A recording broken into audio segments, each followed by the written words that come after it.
Hello, bonjour, Annie. Joseph Burke here. Over the past few weeks, I've had the pleasure of working with federal Liberal candidate Francois Cloutier on his campaign to be elected as the MP for the Algoma Manitoulin Kapuskasing riding. And I'm pleased to pass on his message about what the Liberal Party of Canada will do to support the youth. Before I elaborate, I would firstly like to thank Espanola High School and Spartan Youth Radio for giving Francois and the Liberal Party of Canada this opportunity to discuss the youth, such an integral part of our great society. And what better place to do it than on the only high school podcast radio station in Canada, which happens to be based in the fine riding of Algoma Manitoulin Kapuskasing. For starters, it is important to point out that the future of Canadians surely holds lots of obstacles and snags, and so it is evident that the jobs of our future will demand more knowledge and skills than ever. It is the greatest belief of the Liberals that if you get the grades, you get to go. The Liberals' Learning Passport will provide $1,000 a year over 4 years to every high school student to use for college or university. For students in low-income families, the amount will be $1,500 a year, or $6,000 in total. In communities like Espanola, where resources are not always at hand, the Liberals are committed to providing many of these resources with the Rural Canada Matters platform. It aims to improve services in northern rural communities such as 100% high-speed internet connectivity everywhere in rural Canada and forgiving student loan debt for doctors, nurses, and nurse practitioners who practice in those communities less connected to the central core of business, education, and technology.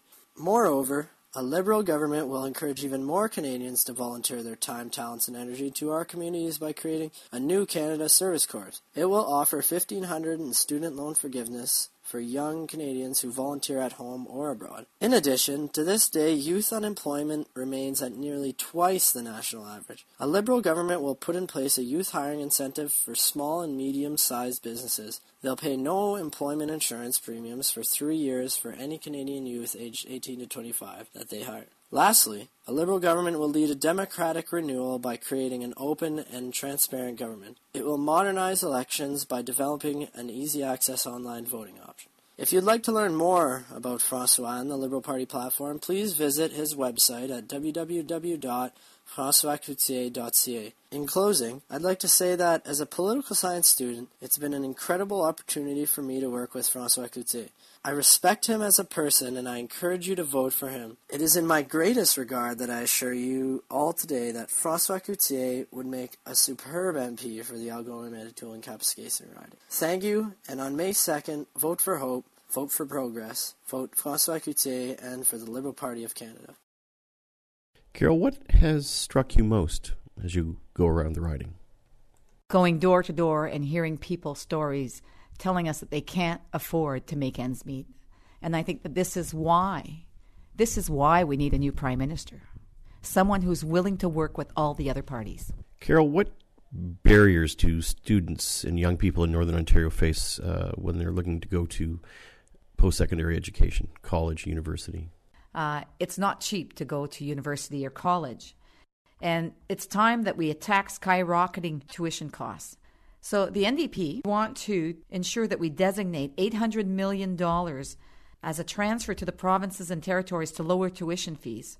We will also want to increase funding in the Canada Student Grants Program, and this should be increased by $200 million a year to target accessibility for Aboriginal, disabled, and low-income students in particular. The other thing that we want to do is raise the education tax credit from $4,800 per year to $5,760 per year. I think that that's a good start. Carol, this is for high school students who are probably amongst the highest users of the internet. What can you tell us about user-based billing? We are against usage-based billing. What happens there is that people will end up paying too much for use of the internet, and we want to encourage them to use the internet. Carol, how about digital copyright? What's the party saying about that? We want to make sure creators of digital media have their work protected, and we don't want people to be punished for how they use or share digital media. You know, when I was a kid, there was cassettes and CDs. Any recording material then used to have a small fee attached to it. It was part of the sale. That money actually went to the artists so that they continue doing the work that they love to do. Our suggestion is that we implement a small fee on things like iPod. I think that that's a better solution. It's a better solution than what's currently happening, especially in the United States, where they're chasing down people who are actually downloading and then bringing them to court. Carol, we know the HST has been a very damaging issue for families in this riding. What other issues are you hearing about? Yeah, people are telling us at the door that it's difficult for them to make ends meet, and a lot of it has to do with the HST. Having the HST imposed on them certainly has increased the cost of living for them. The price of home heating has increased, and they're not sure where they're going to even get the money to pay those bills. The other aspect is the price of gas. They're really tired of hearing politicians say that there's nothing that they can do about the gas prices, and I tell them that there is something that politicians can do. We need to ensure that there's an ombudsman in place. We need to monitor the gas prices and put a system in place that actually has teeth. There is no reason why gas should go up on speculation.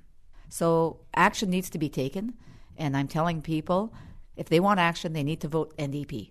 To get involved in the Carol Hughes campaign, you can call 705-461-7771 or write Carol at carolhughes@ndp.ca or find us on the web at carolhughes.ndp.ca.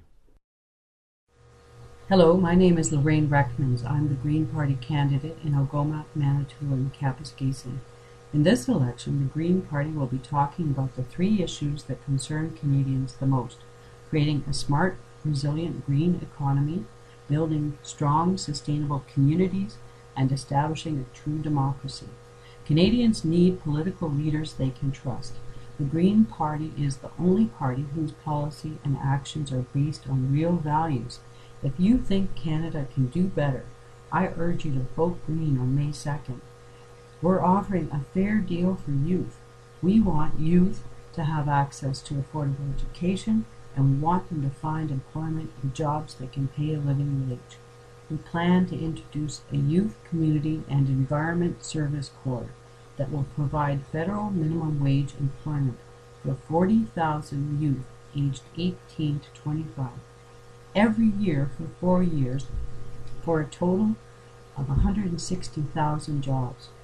At the end of the year, there will be a $4,000 tuition credit awarded to each participant that can be applied to further education and training. Youth service teams will vary in size depending on the projects undertaken. In these programs, youth will be given opportunities for career counseling and employment skills training during the course of the program. We will ensure these youth, community, and environmental service corps projects are developed in partnership with municipalities and based on local priorities. They can include numerous measures to minimize damage and injury from future climate change impacts, many different types of environmental protection and rehabilitation work, specially focused teams that provide social stimulation to the institutionalized elderly through arts and music, assistance to low-income households for energy efficiency upgrades, recreation programs for children at risk, and capacity building for local food systems. This initiative, proposed by the Green Party of Canada, will employ 160,000 youth over its 4-year life and is budgeted at $1.25 billion a year for a combined total of $5 billion. If you want a party that's focused on building a better Canada for the next generation, I urge you to vote for the Green Party on May 2nd. It's time. Vote Green. Do it.